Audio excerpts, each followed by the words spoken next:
All right, we are back. We are live. Going through Facebook and YouTube. It looks like. Yep, Facebook, It's YouTube, live. whatever. I'm just looking up here, making sure I know what I'm talking about. Yeah, I get. Sometimes I get absent-minded. Yeah. Oh, Story of our Yeah, life. yeah. I have to say it is probably because I'm old, but he's older than I am. Gotta reach it. So, ladies, it's good for you to come onto the show. Thank you for being here. Thank you for having us. Now, what I usually do, again, I told you before, I ask a question and you can answer however you feel like answering. all right. So, what got you interested and started in the paranormal? You want to go first? I'm gonna go first. You're the founder. So what got me started into the paranormal was when I was 12. I saw my first full shadow bodied apparition. She must have been really tall or floating off the ground because I was staying at my aunt's house and I was on the top bunk. The next morning at breakfast, her two youngest daughters are validating what I had saw the night before.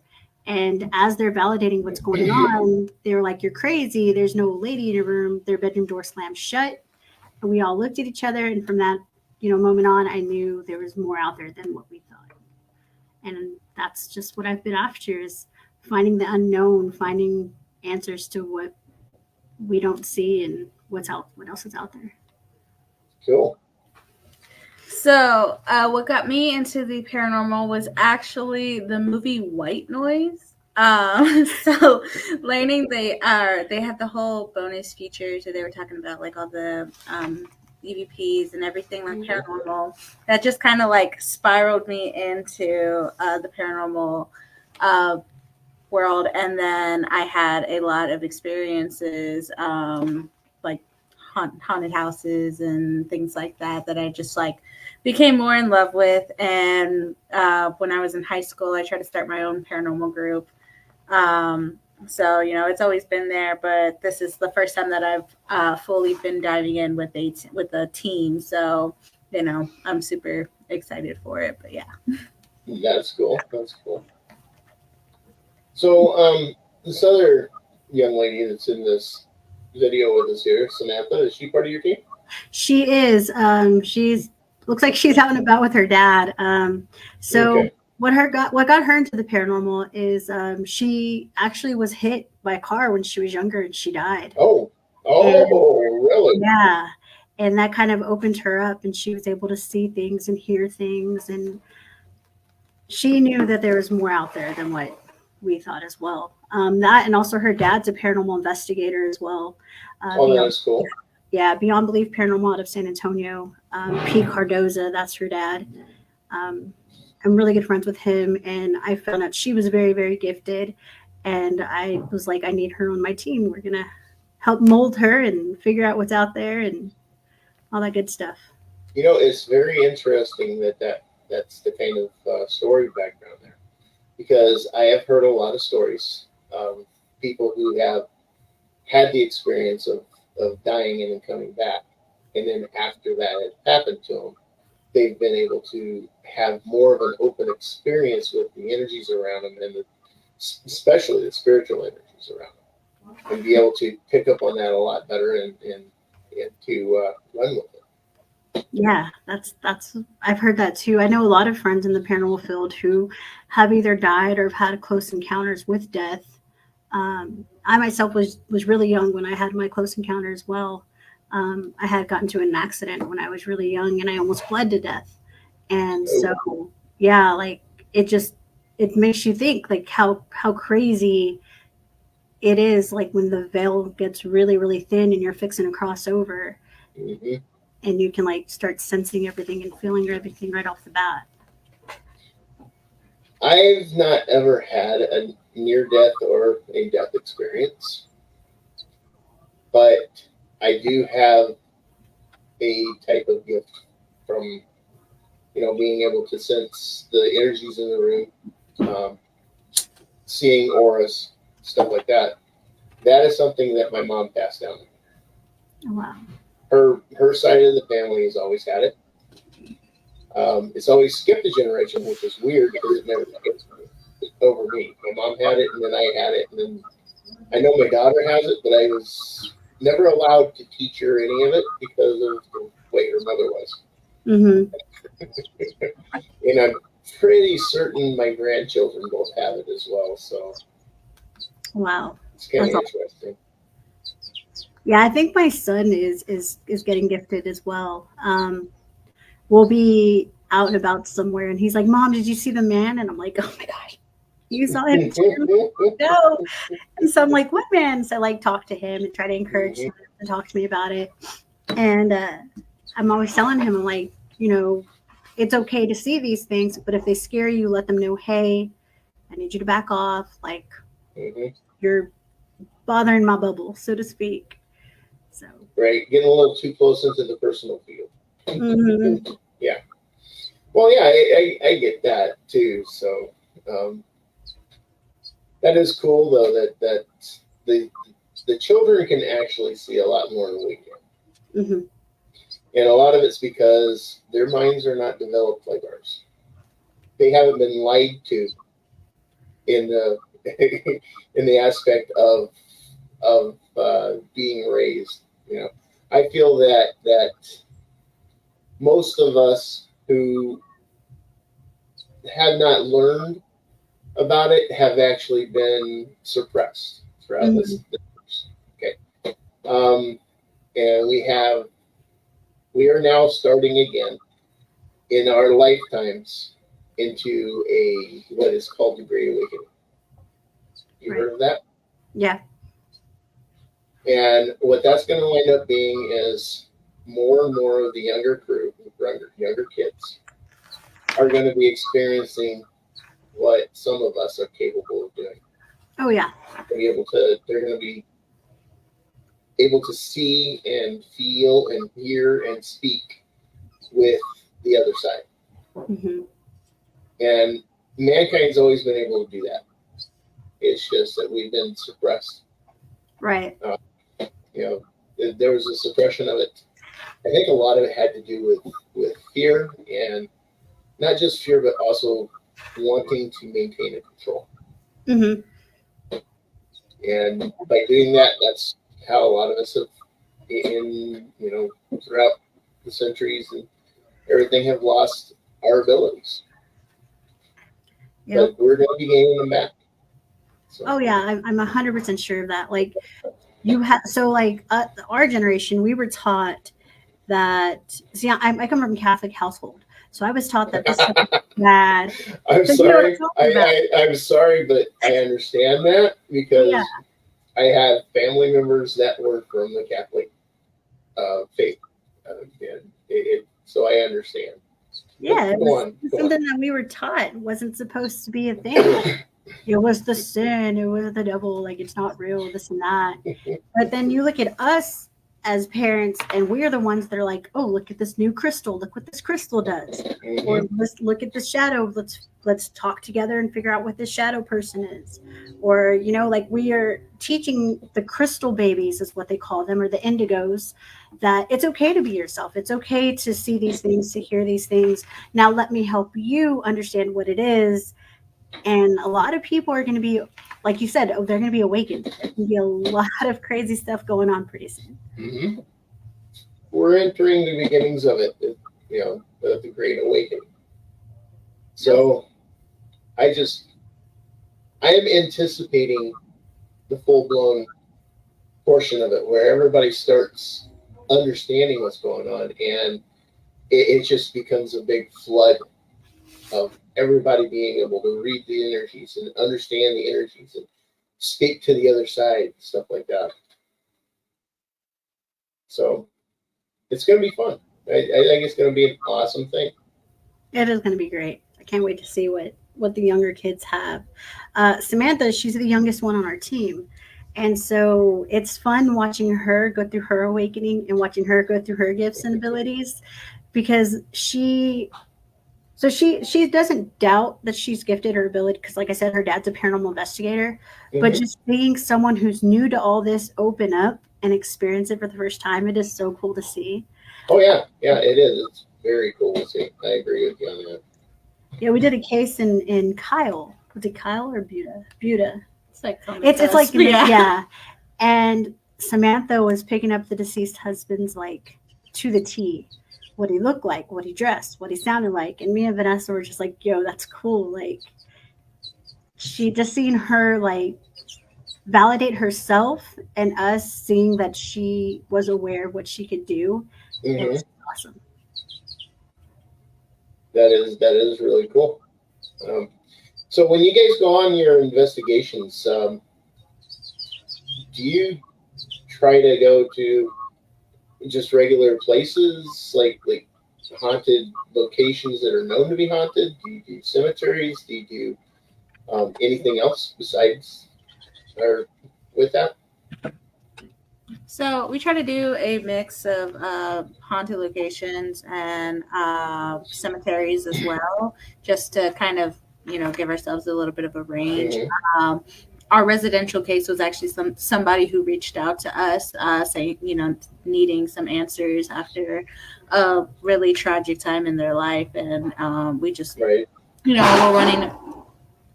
What was that? What was that? Mind you guys, we are currently sitting in our favorite spot. We come to this coffee shop called the 666 Social here in San Marcos, and there's actually it's haunted. There's a haunted museum in this place. So sometimes it's either the baristas or the homeowner or the business owner breaking stuff, or sometimes it's literally things flying off the counter. So now we're intrigued what it was. So basically, with you sitting there and talking with us tonight, you may actually wind up be starting an investigation on us here. Huh? We might end up honestly, because before we were all just kind of hanging out in the coffee shop, and we heard like what sounded like dishes kind of just being put together, and we're all looking at each other because nobody was near the dishes. And one of the baristas that opened, her name's Crow, she was like, yeah, they've been doing that all morning. And we're just like, what can you say? Like, you just gotta let it go. That is cool. That is cool. So do you I love it. So do you guys like using voice recorders and stuff for like EVPs? Yes. So we use voice recorders, voice boxes, music boxes, laser grids, tracer wires. We're fixing to get some Delco goggles to do the Estes method. We have so much equipment, it's crazy. Yeah, I don't know how much you could say that we have, but we have quite a few pieces of equipment. We got night vision, or the IR cameras. We have, yeah. I've got two. I think Joe's got two. Plus, we both have body cameras, and we got thermal cameras. So, and voice recorders. I got two of them. I'm planning on getting another one or two as soon as I can. Yeah, I was looking to add to our collection of voice recorders because I have three. But there's this really, really fancy smancy one that I swear you could hear like a fly fart. That's how like high tech Awesome. this is. And I'm like, I need that one. So that's definitely on the bucket list. My goal is trying to get enough voice recorders that we can put one in each room whenever we go to a place. Oh yeah, that would be cool. And have them all running at the same time.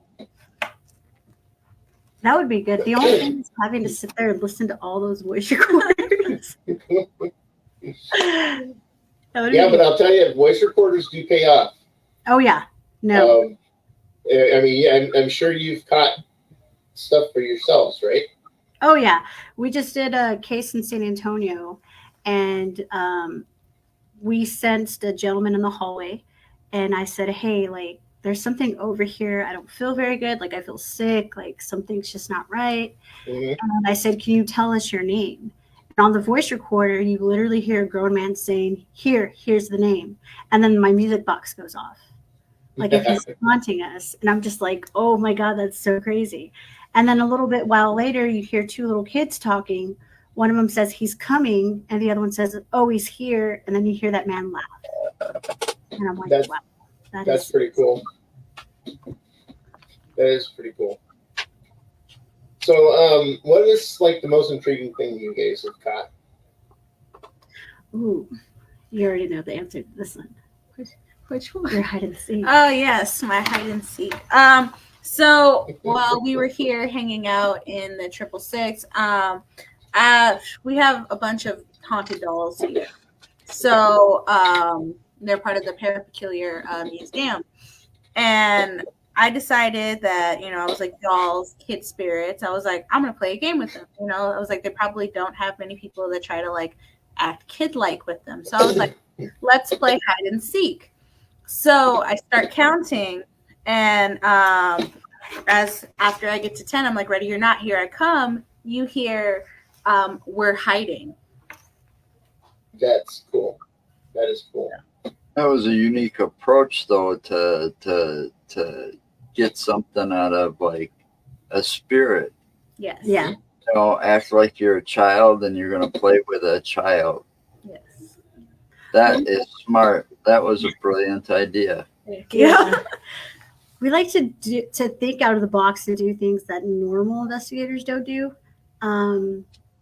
So like the very first investigation we went to this spot that's known to be haunted, and here in San Marcos.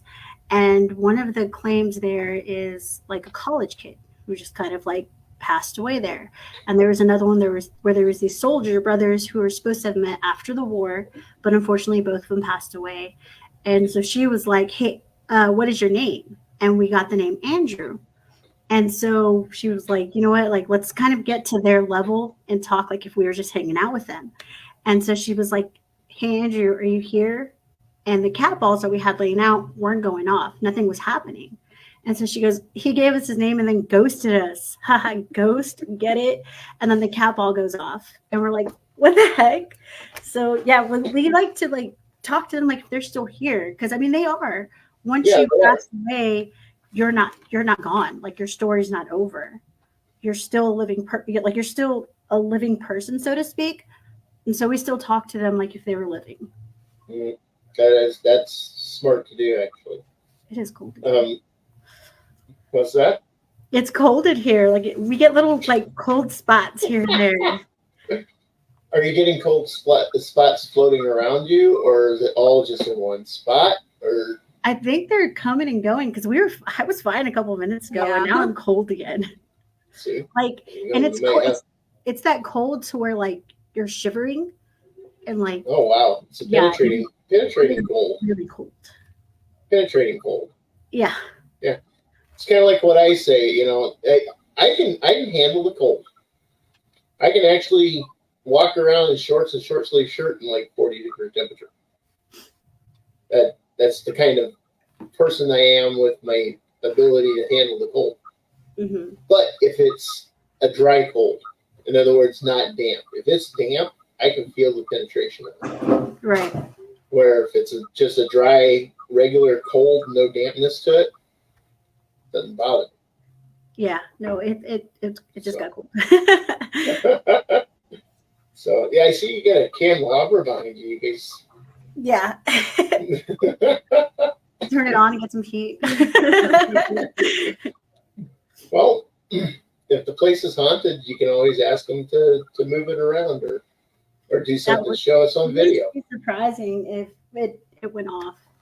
Like, right, if it started, I think about it, I can up. set up some stuff here and see what happens. Well, yeah, I mean, you're in a place. See, what you're doing for us tonight is done for us, which is you're set up in a location where you know it's haunted or you know that it's got activity. We've had others that I don't recall them ever setting up in places like that, John. Okay.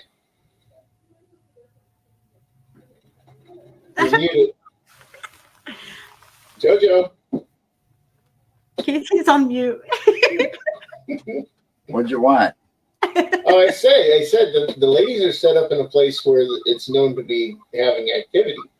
Have there been other people that we have interviewed? No, this is the first. See, Yes. I like this. I like this. Okay. I thought so, that this was a first. I don't recall anyone else ever setting up like this for us. Well, honestly, we didn't even think it was going to be active today because there's days when nothing will. Well, Like you'll hear like a little clink or they like clink here, clink there, and that's it. But Well- today it's been extremely active. I think it has something to do with the weather yesterday because it was really, really, really windy and really rainy. We had hail. We had almost a tornado here. The weather was crazy. So I think that kind of helped charge whatever was here, and so that's why they're having it that on. and the possibility of the solar storm that's happening right now. And you guys are in a lucky spot. You might be able to see. It says the northern lights could be visible in Texas Let's go. Let's go back. due to the solar storm.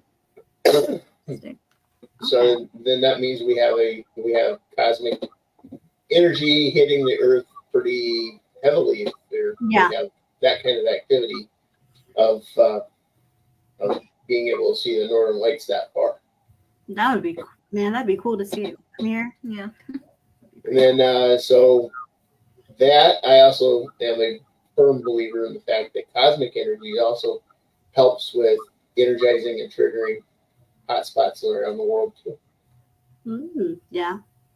Because Maybe by Damien's actually. think about it. Maybe. Think about it. I'm thinking The witches of the past. Practitioners of witchcraft of the past. They believed in all that. They believed in the cosmic energies. They believed in the Mother Earth. They believed in the great trees of life. And I honestly believe that our planet had several great trees that would be considered great trees of life. Like one, for instance, if you look at Devil's Tower, Wyoming, out in the middle of nowhere, and they're saying that's a butte. But if you look at it, it looks like a petrified tree stump. Oh, wow. Huh. Yeah. So I am a firm believer in the fact that we had giant trees on this planet at one time. So, but yeah, I mean, cosmic energies and everything, that can trigger, I believe it could trigger activity. So Anything's possible. Yeah. And this might be a first time because according to this map, the areas in red are going to be the ones to see it. They have a better chance of seeing it. And it's green from Chicago all the way down to Austin. green. So it looks like Said we're red. going to have up here in Wisconsin, we might have the best chance of seeing this. Let's head Well, there. that means I will be outside with my camera or cameras. Just take a bunch of pictures. Just have the drone out there. Yeah. It gives you time to practice your drone. Yeah, if the winds died down enough, because the wind does have a hell of a factor in that thing. Oh, no. So, what other kind of places do you wind up going, or any other activities you picked up at other places? You got any recommendations? Me personally, I like going to this place in San Antonio called the Devil's Den. It's a little more on the crazy side just because back in like the 80s or the 90s, there was actually 2 murders. 2 college kids were sacrificed out there by Satanists. And then since then, you have kids going out there practicing. And so it's really a big hotspot for like demonic stuff, I guess you can say. I always get scratched every time I go out there. So that's one of my places to go to. The Devil's Bridge is pretty fun, but that's a spot that everyone in San Antonio knows about. We have a spot here that we like to go to. It's the Thompson Island Bridge. That's where we got our first investigation. That's where we met Andrew, our boy. Boy, Andrew. But lately we've been doing a bunch of like residential cases, helping out people who need help and can't seem to what's going on in their house. Those seem to be kind of fun for Cemetery. when we can't go. The one by my house. Oh yeah, and there's a cemetery that we've gone to a couple times. Last time we went, we had a speaker out there, and we were like, well, let's play some music that they would, know about. And so I decided to play because it's an old Mexican cemetery, like a lot of Hispanic people are buried there. And so I played a song that they would normally play whenever someone passes away at Hispanic funerals, and they didn't like that too well. Our speaker literally flew off the monument, and we Ouch. looked at each other and was like, "Whoa!" Like that was insane. It startled the heck out of me. So you kind of aggravated them. Just a little bit, yeah. I didn't mean to. I did apologize. I did say I was sorry. I do find a lot of times though when you do investigations in cemeteries, you probably should ask for permission, and not from authorities, but when you're there, ask for permission from the possible spirits. Right. So have you ever had any incidents where you'd be doing an investigation and your equipment would fail on you? Well, sometimes our batteries will. Our batteries die a lot. We'll charge them completely charged, and then we get to the location, and then they're like, boom, dead. And we're like, oh, well, that's lovely. Well, that's why I have multiple batteries. Yeah. And then I make sure to have multiple batteries. That's then I common. just got a brand new Poltercom Pico. Brand new. Never used it. I brought it here today to show the girls. I was like, hey, look at our new piece of equipment. And it was working fine. And we were listening to whatever came through the Poltercom. And we heard, what was it? I tried. It's like I tried my best. Yeah. And then boom, it fries out. And I'm like, what? No, we didn't even get to use it. He's like, you know what? I tried. I give up. Yeah. Because we were talking about coffee and about making coffee. And then I said, one of the baristas had made some kind of joke about like the ghost in coffee. And that's when you had heard, I tried my best, and then it fried out. So it's like the ghosts were like, oh, okay, well, guess what? It's not working no more. I'm just like, great. Lovely. Looks like Samantha's cat wants to get involved. Yeah. Yeah. Well, that's kind of a one thing that I could probably ask. You ever run across like when you're out doing your investigations, run across the animals like that tend to have an interest in what you're doing? Our residential case, they had a lot of dogs. The dogs were extremely interested in what we were doing. They were definitely barking a lot as well. But and then they had that goat. They had a goat. like one of those goats that has the spiraling ram. Like I guess it was a ram, wasn't it? Because it had like the weird spiraling horns. The And, spiraling yeah. horns that had like the straight part bone on it? Or Yeah. is it just a curled back kind of horn? Solid, I'm trying to remember now. and more curled back. I think it was solid and more cold back. Then that would be a goat. Okay. Well, that thing was like making its noise when we got there, loud as can be. And then once we started the investigation, it was quiet. Real quiet. It didn't make any noise. Interesting. Very interesting. And we were like, that's weird.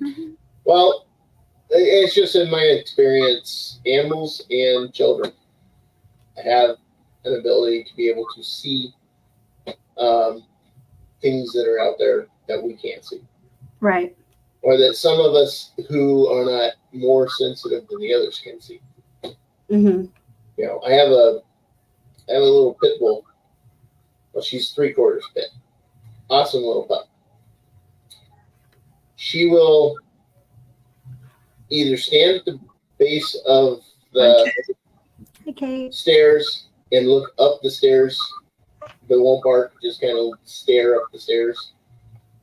Or she'll come over, jump up on the couch, and something will catch her attention, she'll get up and look up the stairs.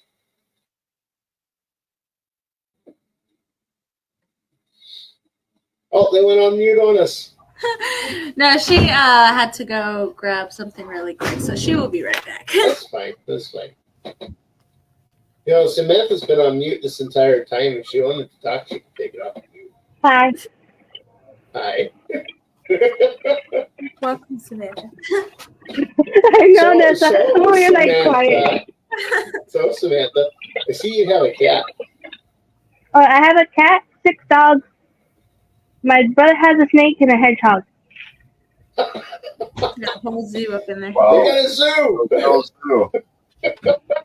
That's true. So, okay, Samantha, for you, do you find that your cat has a tendency of stopping and like staring at the wall, staring at the ceiling? Do you have stairs that it kind of like stares at? No, that's one of our old men. We call him old man because he's very old. He's a pit bull. He stays in the back majority of the time because that's where everything happens at night. It's majority near the closet. I have stuff in the back. So yeah. But the cat is just a lunatic. He's crazy. That's funny because I've always thought cats were a little bit off. I'm more of a dog person. I think that's probably why. Name. You said that saying that, Joe, and it was cats that saved your ass. Yeah, but still, you know, they're still sneaky little shits. And, you know, like George Carlin always said, you can walk in a room, you find a broken lamp, and if you got a dog and a cat, well, you look at the dog's going to be guilty as hell. He did it, you know. But the cat takes no blame. They take no blame for nothing. They just go about their business. It's like, I don't know how that happened. Ask the dog.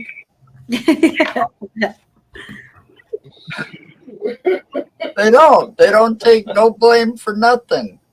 Yeah, they blame the dog majority of the time. You see a cat, all of a sudden, let's say you got a big glass sliding door to go outside, right? You just wash that thing, clean it all up. Cat goes running across the door and goes head first right into that door because it's so clean. You're not going to see a cat admit any fault. It's going to go walk around like, yep, I meant to do that. I meant to do that. And later you're going to go behind the couch and find them going, look at me out. Look at me out.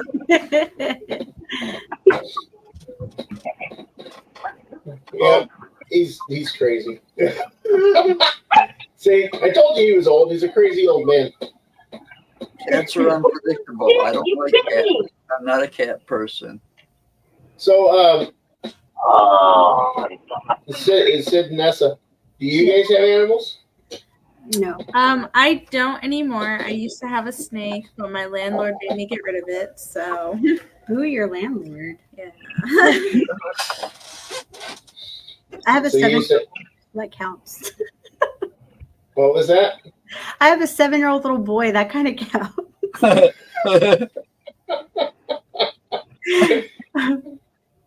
there's nothing wrong with that. But of course, I know in the story you were telling earlier, he sees things too, right? Yes, he sure does. And it's crazy that I'll validate him or he validates me. It's, yeah. Definitely continue keeping him up on that, because it's not that often that you'll find certain children that can actually have that ability. Mm-hmm. So. Oh goodness! So how often do you guys get to go out and do your investigations?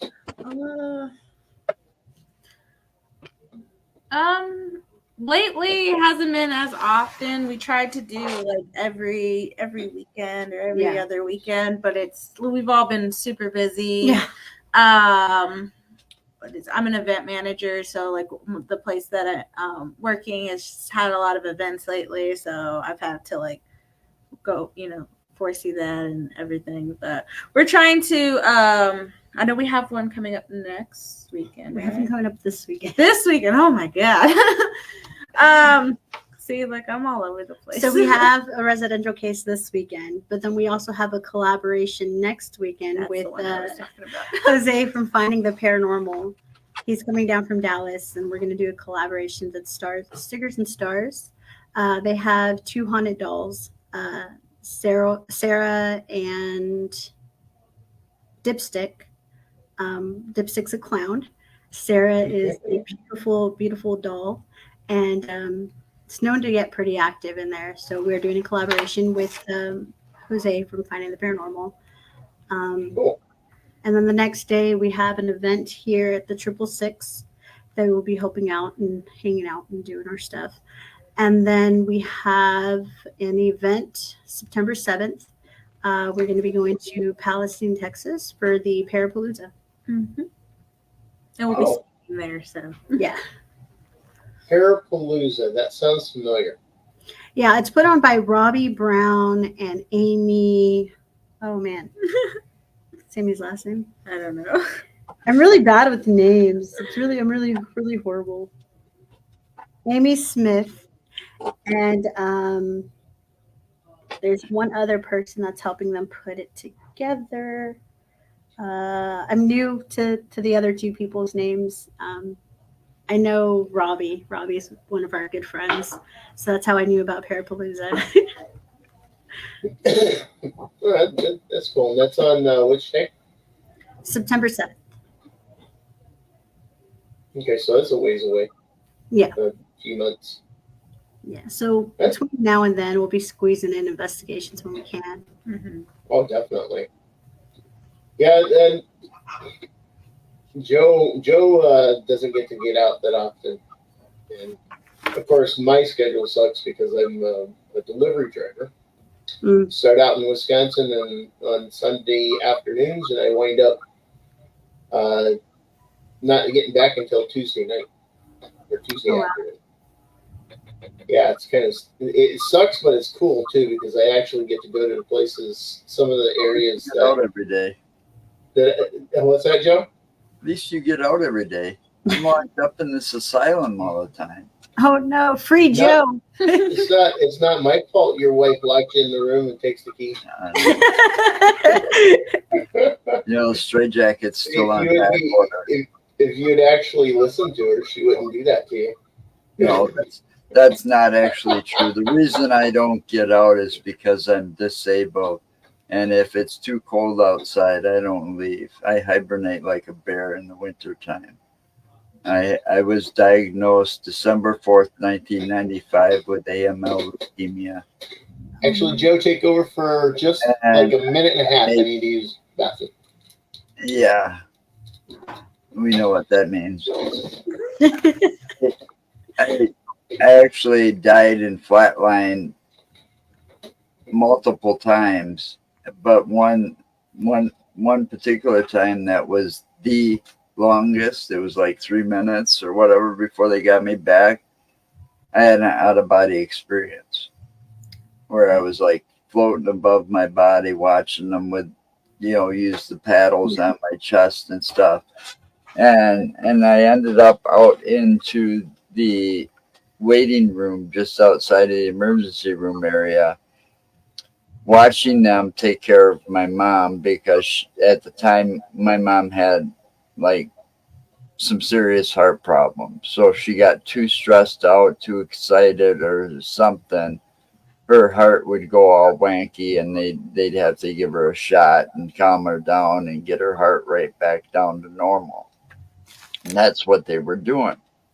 Well, when they finally got me back, my brother, my dad, and my stepfather were in the room with me.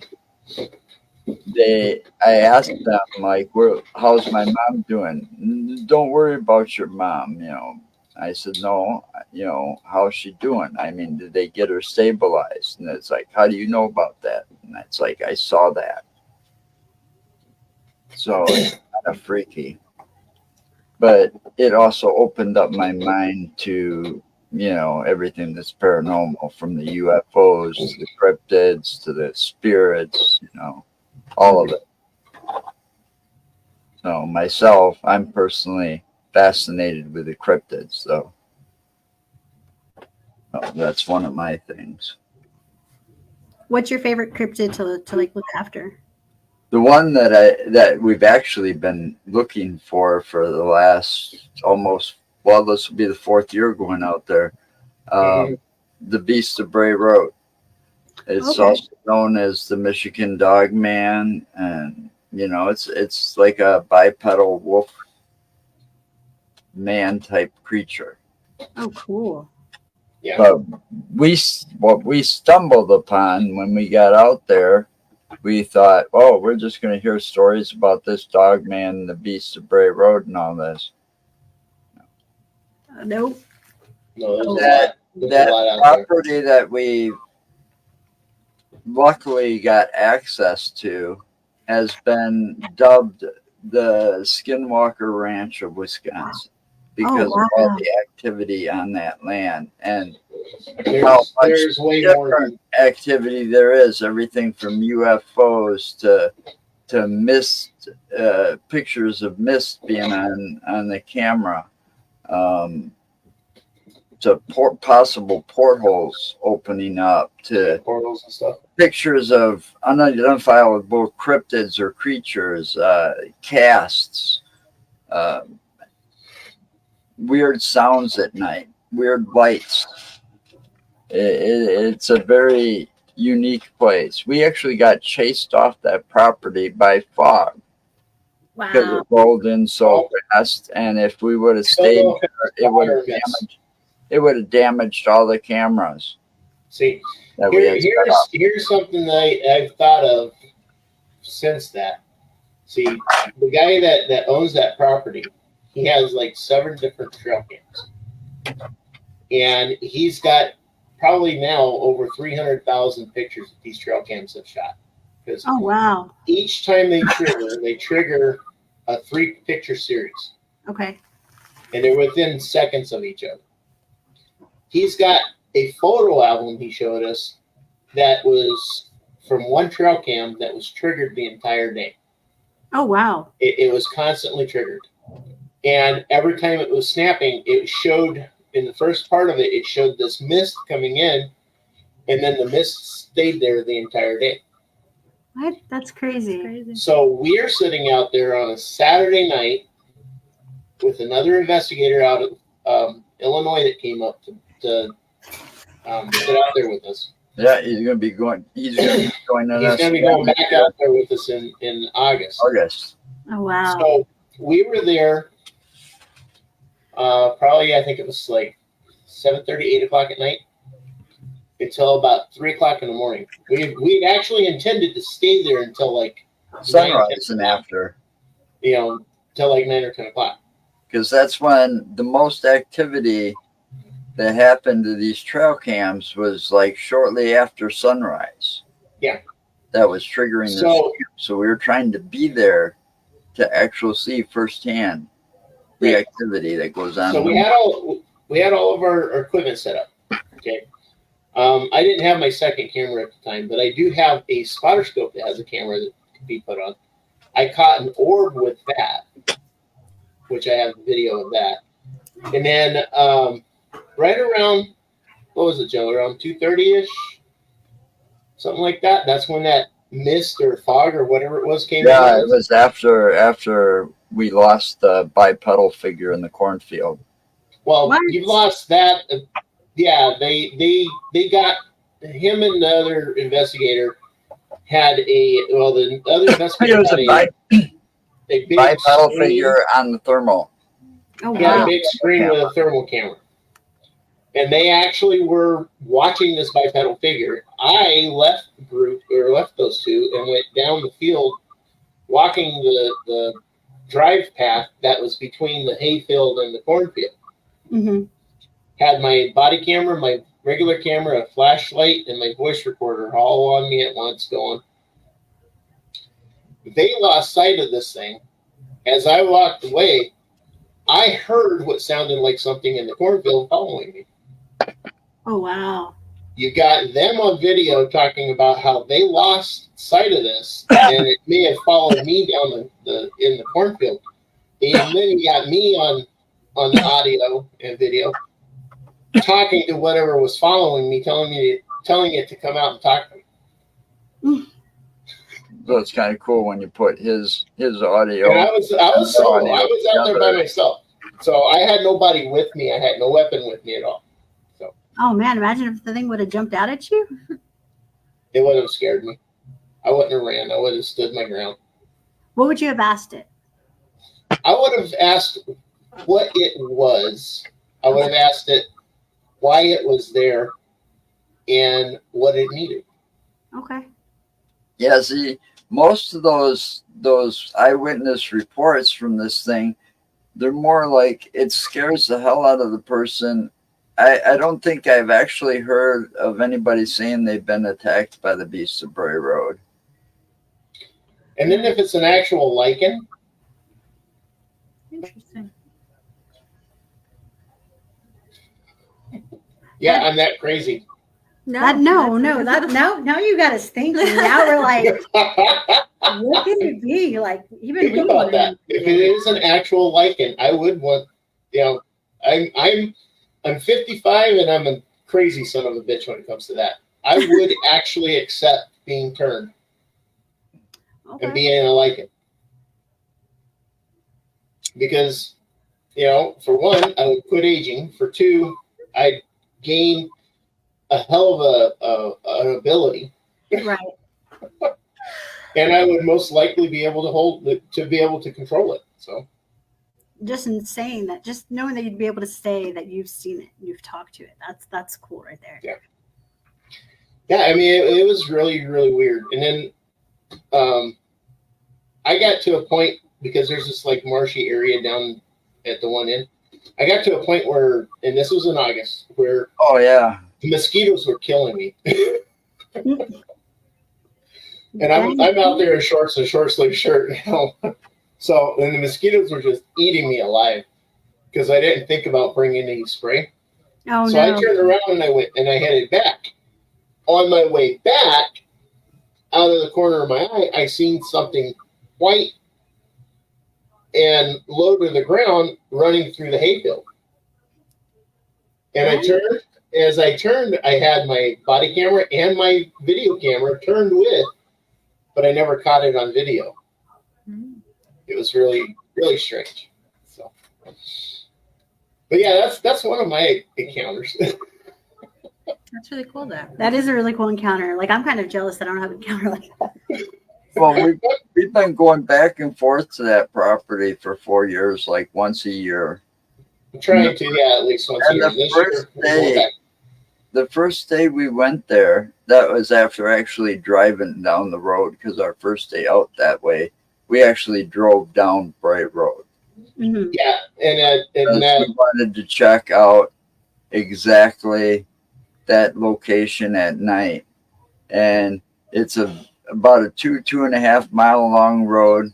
There's no lights except for the houses. Light the road except the moonlight and your headlight. And we actually were out there on a full moon. And perfect. There's sections of that road where you've got like wooded trees on both sides of it. You've got farmhouses, but they're deep in away from the road and far in between. So there's no way to get any light on this road. So, driving down that road by yourself late at night, you see a wolf or a coyote eating roadkill. Yeah. The mind can play tricks with you. Yeah, the mind does have a way of playing. Many people see what they've seen over the course of since 1936. I think that was the first one reported or recorded. Yeah, it doesn't make sense. There's something that's got to be there. And with all the Native American history in Wisconsin, it could Yeah, be the a bird. skinwalker. She just there a asked about bird? that. She's like, I'm "Is there a sorry. bird?" I said, "I think Mark has a bird." I was like, No, tripping. Joe has a bird nest like right outside his window.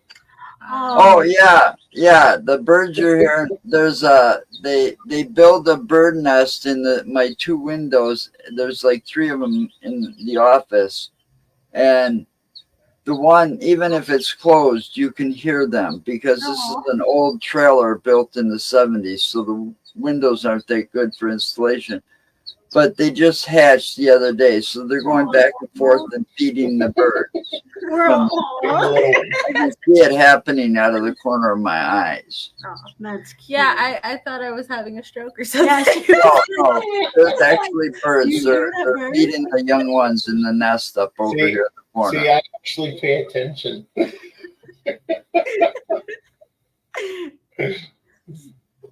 The way she But anyway, Joe, sorry, didn't mean to interrupt your story there. Sorry. Now my train derailed, but that's okay. Well, no, it's just that the first night we went out there, it was a full moon night, and we actually did drive the entire length of Bray, and then we went over to.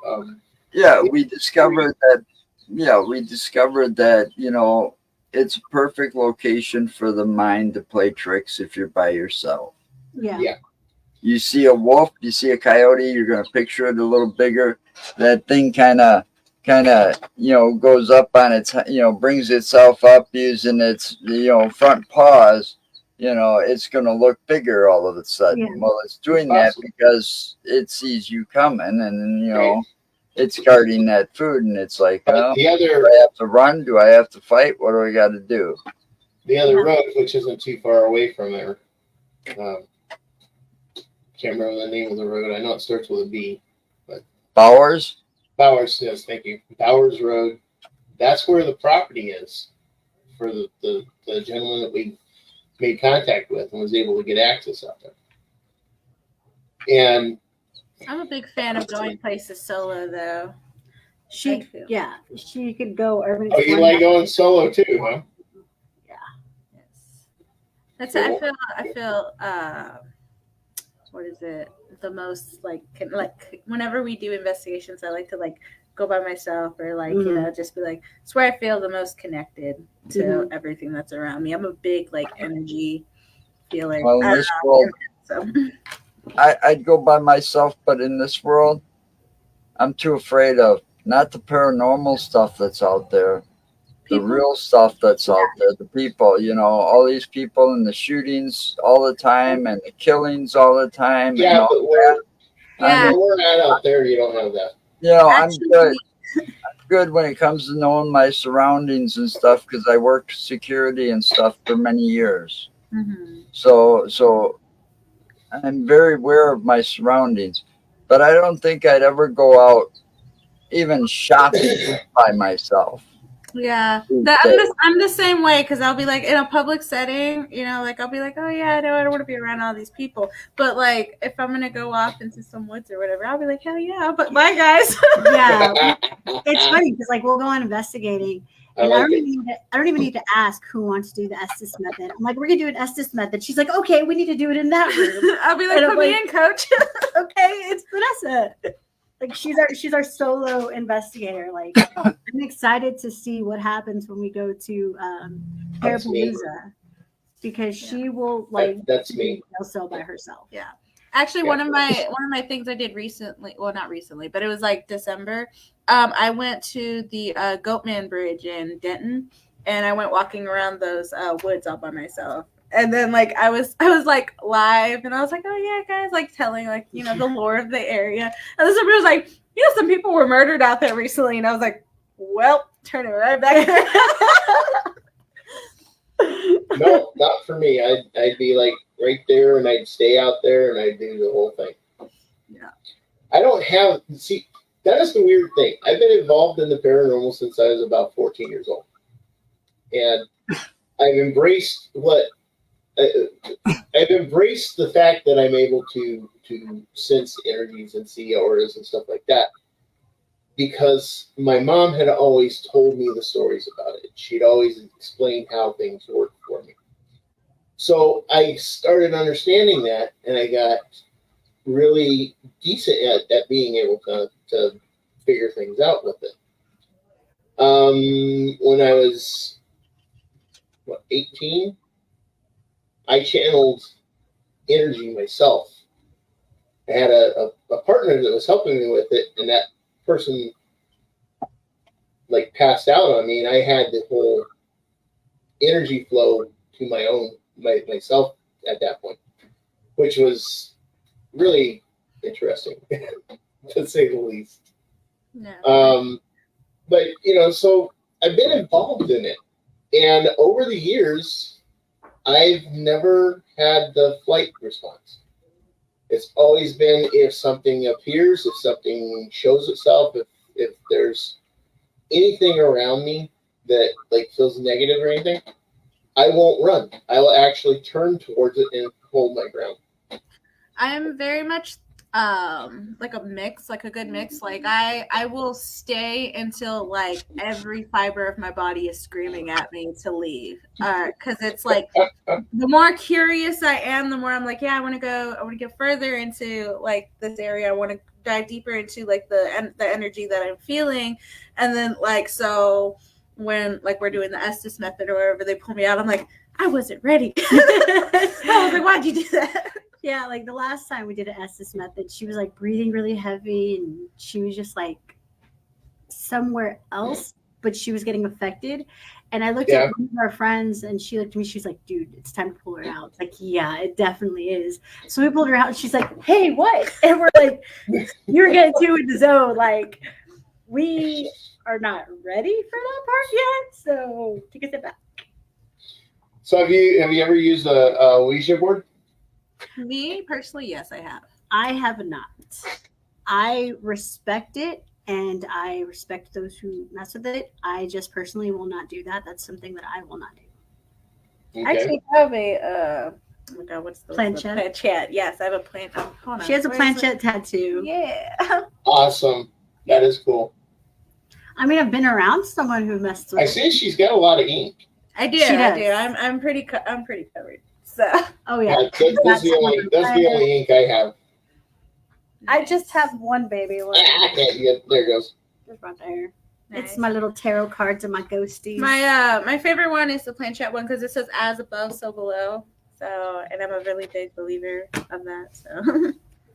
That's actually a chant from a witch's. Yes. Oh yeah, she's a witch's spell. Yeah. So do you use crystals? Yes. Yes, I do. Not a lot. I love crystals. I'm a crystal junkie. I use them mostly for like my cleansings, like when I need to like get. I should have my props down where I can get a hold of them. Oh, look at that! I like that. This is my viewing crystal. Oh, cool. I'll get tea lights out and put a pentagram of sea salt on the table. Set this in the center of it, and I'll put the white candles with a red candle. Okay. White candles on the outside, red candle facing me. Okay. The white candles are to create the barrier. Mm-hmm. The red candle is to channel the energy to me. I use the same method when it comes to Ouija boards. I would much rather, if I'm doing Ouija with the partner, I would be the one that would channel whatever energy is coming in. Okay. So that's interesting. I'm big into candle magic, so like she's huge into candle magic. She loves candle magic. Candle magic is interesting. I'm also Pyro, so no, I'm just kidding. This is my lapis lazuli. That is so pretty. It's my lapis. And then my power ring that I actually had made. Oh, wow. I love it. Ooh, that's a charged boy. Sterling silver. And can you guess what the stones are? Can you hold it up again? Yes, definitely. Is it obsidian? No, it's not obsidian. Tourmaline. Is that it's a black tourmaline, and then it looks like it's clear. No, I was like, I can't tell. it's either clear quartz or opal. Opal. Nice. Boom. It was like the only I- crystals I have on me are carnelian and tiger's eye. And the one I got. Tiger's Eye is a good one. And carnelian's pretty good. How dare you? I know. If you ever in a situation where you need to make sure that you're like protected, amethyst is one of the better ones. Oh yeah. Purified amethyst. But no, that ring, it's interesting. The tourmaline, it found me back in 2017. We went out to visit with my parents in California, and that was the last year I got to see my mom. Oh wow.